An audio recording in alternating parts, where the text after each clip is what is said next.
আসসালামু আলাইকুম। আশা করি সবাই ভালো আছেন। কিছু চাকরির মায়া আপনাকে ছেড়ে দিতে হবে।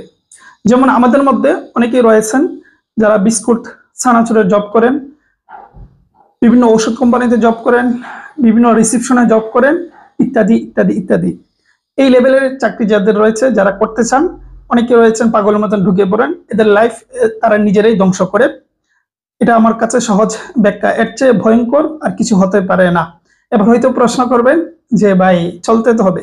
আচ্ছা, সবার লাইফস্টাইল একরকম নয়। যাদের একেবারেই কোনো সুযোগ নেই তারা তো করতে হবে, এটা ঠিক আছে, বেঁচে থাকতে হবে।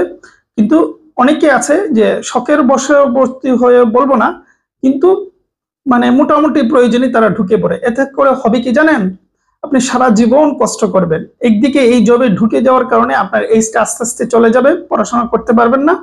যখন এইজটা শেষ হয়ে যাবে, সারা জীবন এই বিস্কুট ছানাচুরের এই কোম্পানি থেকে ওই কোম্পানি, এই কষ্টটা সারা জীবনই করতে হবে।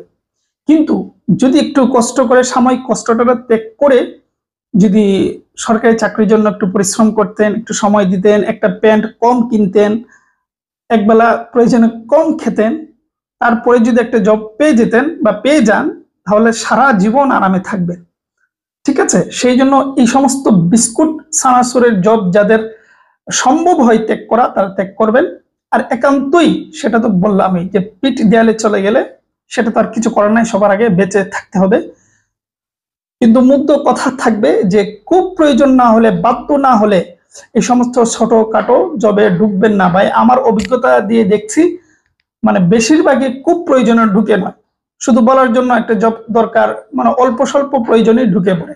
মানে সাময়িক কষ্টটাকে কেউ ফেস করতে পারে না, অভাবটা কেউই নিতে পারে না। কিন্তু এই যে সাময়িক কষ্টটা আপনি মানে মেনে নিতে পারলেন না, কিন্তু ভবিষ্যতে এর থেকে ভয়ঙ্কর কষ্ট আপনাকে মেনে নিতে হবে। সেই জন্য বললাম, এগুলো চেষ্টা করে সরকারি চাকরির জন্য একটু পরিশ্রম করেন, পড়াশোনা করেন, তাহলে ওই সমস্ত থেকেও লাইফ, বেটার একটা লাইফ পাবেন। ঠিক আছে? এটাই আমার পরামর্শ। এগুলো দেখলে আমার খারাপ লাগে, যখন দেখি খুব প্রয়োজন ছাড়াই মানুষ এগুলো তো ঢুকছে, খুব খারাপ লাগে। ঠিক আছে? অনেকে বলবেন সবাই কি সরকারি চাকরি পাবে?